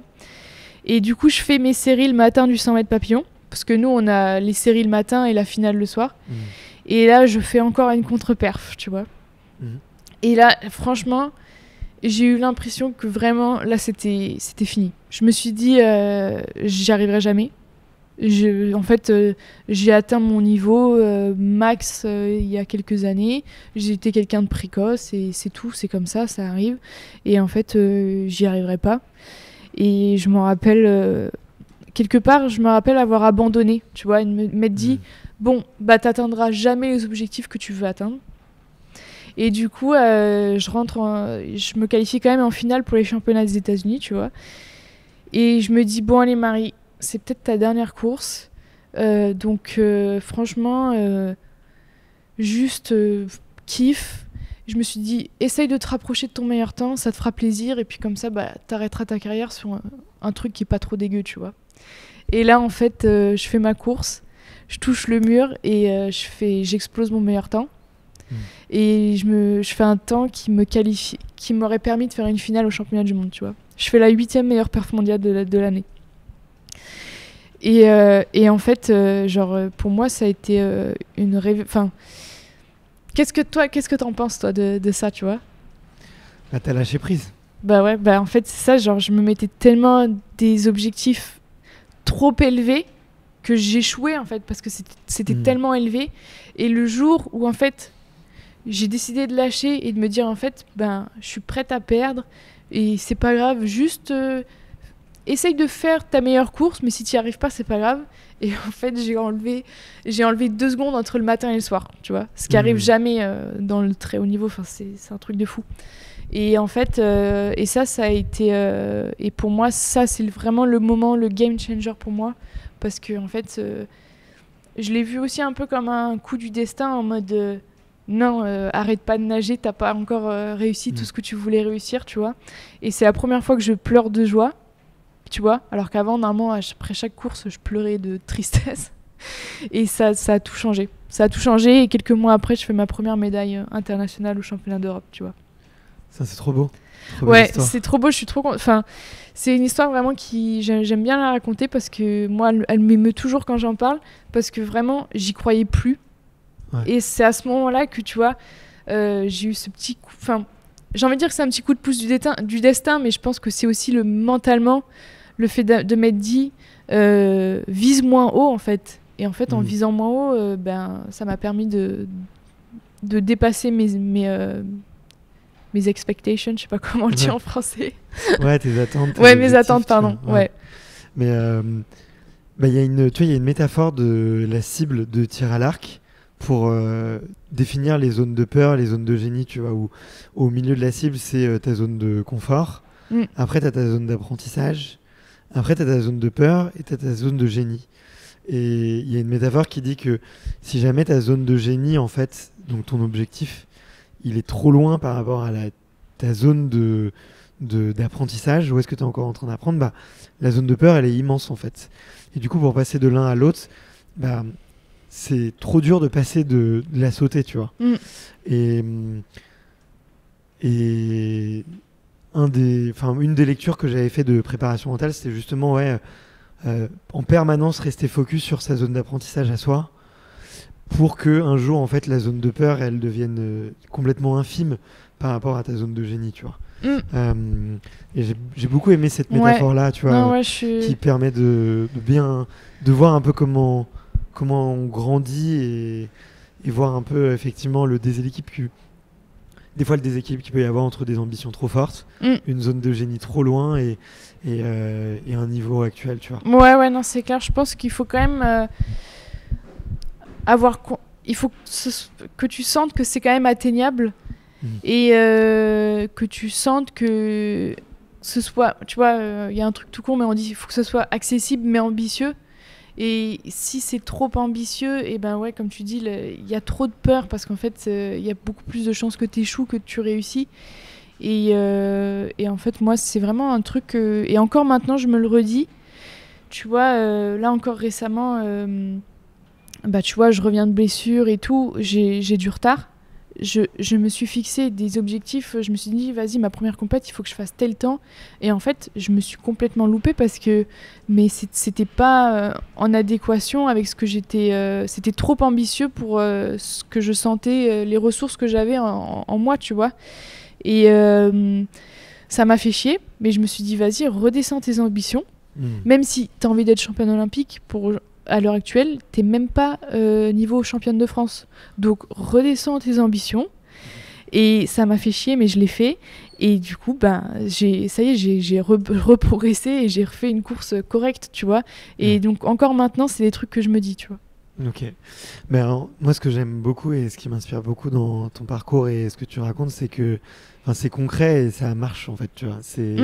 C'est pas sorcier, c'est pas inné.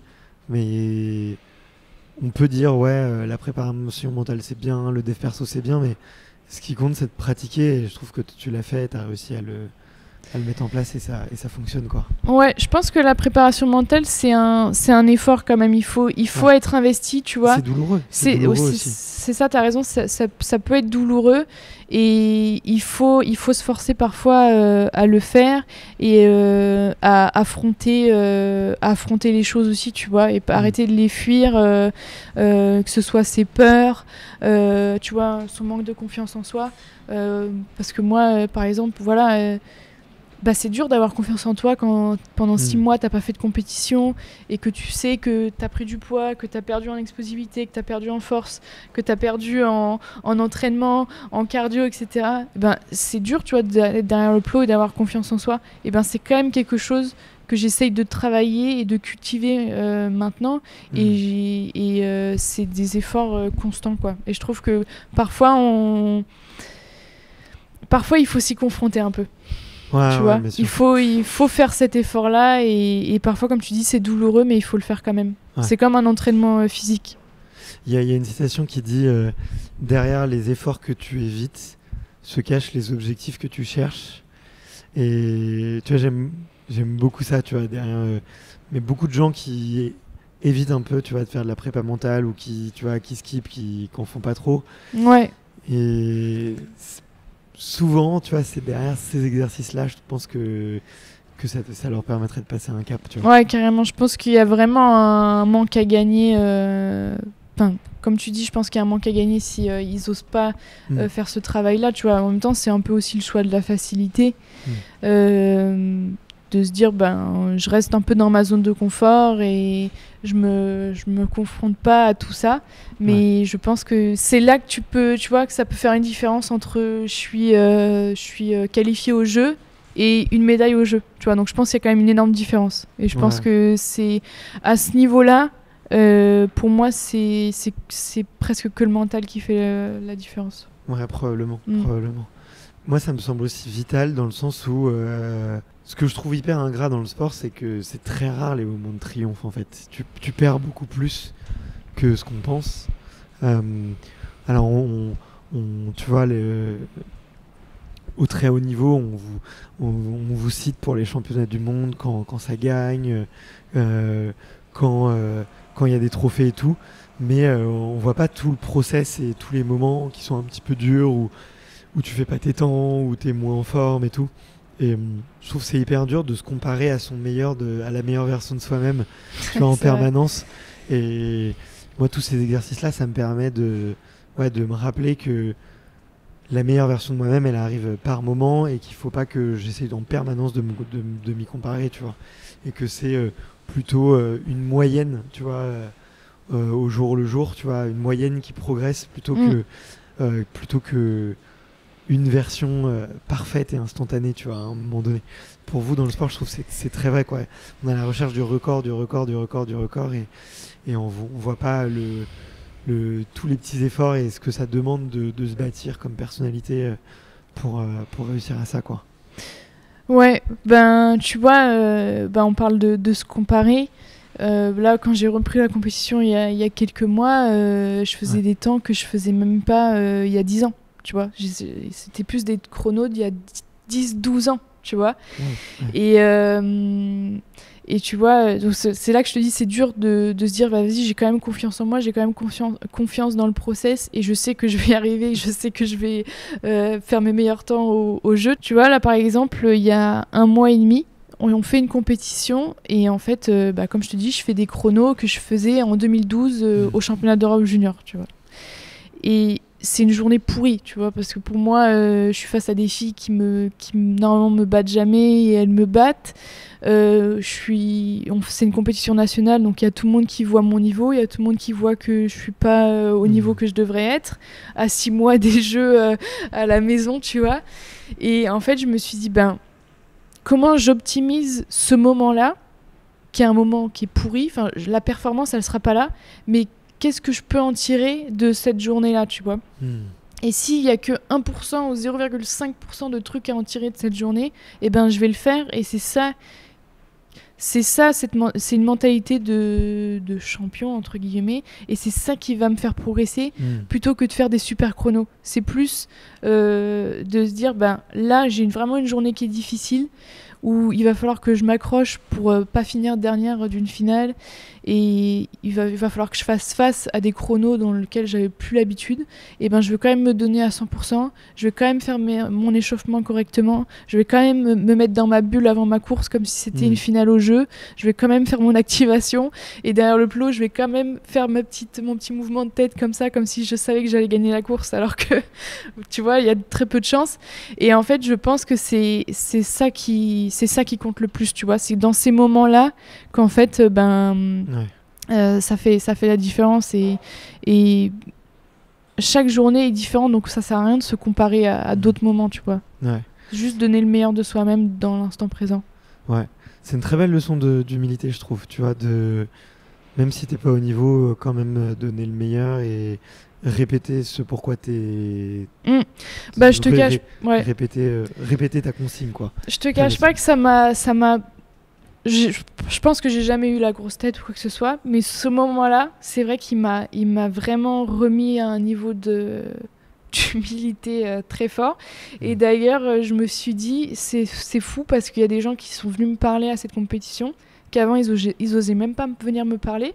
Et du coup, ça m'a marqué. Je me suis dit, s'il y a un truc à retenir de cette journée, c'est qu'en fait, j'ai pu renouer du lien avec des gens qui peut-être avant, je sais pas, pensaient que j'étais inaccessible ou quoi que ce soit. Te surestimer peut-être, ouais. C'est ça, mais le fait d'avoir fait des perfs, en fait, où en fait, je sais pas, ils ont pu peut-être se réidentifier à moi, bah du coup, bah voilà, ça m'a permis d'être plus accessible au niveau des gens, donc c'est cool. C'est déjà ça. Ouais. J'arrive à mes 2 dernières questions et après, il faudra que je file. J'ai déjà mon train de retour. Non, mais t'inquiète. C'est un truc de fou. Je parle trop. Non, mais moi, j'adore ça. Moi, on pourrait rester toute la soirée. Je serais content. Clair. Je sais que tu t'entraînes pas ce soir. J'aurais pu en Ouais, profiter. c'est clair. Mais j'ai des devoirs, malheureusement. Est-ce que toi, il y a un livre, un film, une série ou un contenu là, récemment que tu as bien aimé et que tu as envie de recommander parce qu'il t'a beaucoup apporté? Bah écoute, ça va peut-être surprendre, mais j'ai regardé le documentaire de McGregor sur Netflix. Ok. Et j'ai beaucoup aimé. Ok. Et je trouve que pareil... Bon, alors je regarde pas du tout la MMA et tout, c'est pas du tout mon délire et tout, mais en fait j'aime bien regarder des documentaires de sport, qui me sortent un peu de mon monde. Et justement, à un moment donné où tu vois, il échoue, et en fait, alors qu'il était au sommet, il était extrêmement riche, et qu'en fait, il se disait, mais il y a une phrase qui m'a marquée, c'est quand il dit en fait tout ce que je faisais dans ma journée, ça commençait par des échecs, tu vois. Je me réveillais un peu plus tard. Je voulais me réveiller à 8h, mais en fait, je me suis réveillée à 8h15. Donc, en fait, ça a fait un premier échec. Et après, je voulais faire attention à ce que je mange, sauf que j'ai mangé ce petit gâteau. Et du coup, c'est un deuxième échec. Et en fait, il disait que ce genre de mauvais choix dans sa vie, bah, c'était comme s'il avait fait dans sa tête, il intériorisait des mini-échecs. Et du coup, qu'il avait moins confiance en lui, tu vois, lors de son combat. Et que du coup, il a perdu son combat. Et j'avais trouvé ça hyper intéressant. Et pareil, il y a une sorte de... À un moment donné, il veut retourner un peu à ça, à la base. Parce que tu vois, c'est quelqu'un de très riche, très... Enfin, il avait fait une préparation avec tout son staff, etc. Enfin, avec beaucoup d'argent, etc. Et en fait, à un moment donné, il se retourne à la base, il se réentraîne, tu vois, dans une sorte de cave et tout. Et ouais, j'ai bien aimé ce documentaire. Ok, bah écoute, je l'ai pas vu, je le regarde. Ouais. Tu me diras ce que t'en penses. Moi récemment, j'ai regardé la série sur les Beckham, j'ai beaucoup Ah oui, ouais, c'est vrai que j'ai bien aimé. Ouais, ça m'a surprise moi aussi. Là, tu vois, niveau mental, là, Beckham, il faut avoir un sacré mental pour vivre tout ce qu'il a vécu, quoi. Ouais, c'est vrai que pendant très longtemps, je l'ai vu comme une starlette, tu vois, très le golden boy du foot, et on se rend compte que derrière le golden boy, les gens sont très très sévères, très méchants. Ouais. On voit même ses coachs qui disent qu'ils aiment pas le fait qu'il soit en couple, le fait qu'il soit très médiatisé, qu'il soit dans des sphères médiatiques importantes, tu vois. Et c'est marrant parce que c'est quand c'est peut-être aussi le documentaire qui est un peu fait comme ça, mais quand il quitte l'Angleterre et qu'il est un peu plus loin, qui rejoint le Real de Madrid, qui est les Galacticos, avec que des gens qui sont des stars, il est plus dans son écosystème en fait, et il est plus stigmatisé. Et j'ai trouvé quand même c'est intéressant de voir à quel point dans un écosystème on peut te critiquer, et dès que tu bouges, en fait ça devient normal et tu deviens la norme, tu vois. Ouais, c'est vrai. Non, ouais, c'est vrai. Il y a pas mal d'apprentissage dans ce documentaire, et ouais, moi ça m'a... Pareil, je le voyais un peu comme une star, un enfant prodige et tout, mais en fait, mine de rien, pour rester au niveau qu'il est, alors qu'il y avait une telle pression, surtout en Angleterre, et tu vois, et le stade qui le siffle et tout, franchement, il faut quand même en avoir dans la tête, tu vois. Ouais, je suis d'accord. La toute dernière question que je pose, c'est de savoir qu'est-ce que tu me recommandes d'aller interviewer pour parler prépa mentale, pour parler exercice, pour raconter un petit peu sa carrière. À qui est-ce que tu auras envie de tendre le micro? Ah bah écoute, c'est une bonne question. J'ai vu que tu avais interviewé Chirine Boucli. Ouais. Mais moi, je suis assez proche de Blandine Pont, du coup, qui est aussi judokate. Mais je trouve que c'est aussi une personne qui est très intéressante. Mais bon, ça fait une autre judokate. Mais Vas-y, avec plaisir. Qu'est-ce que je lui demande à Blandine? C'est-à-dire, qu'est-ce que tu demandes? Je sais pas, est-ce qu'il y a un sujet en particulier que tu me recommandes d'aborder? Ah, je sais pas, non, je trouve juste que c'est une personne qui est intéressante et qui, pareil, elle a un double projet aussi, études, sport. Enfin, c'est une personne qui, je trouve aussi mentalement aussi qu'on a. Je pense que ça peut être parler prépa mentale avec elle. Je pense que ça peut être intéressant aussi. Ok, trop cool. Bah écoute, merci beaucoup Marie. Merci beaucoup. C'était plus. super chouette. Merci.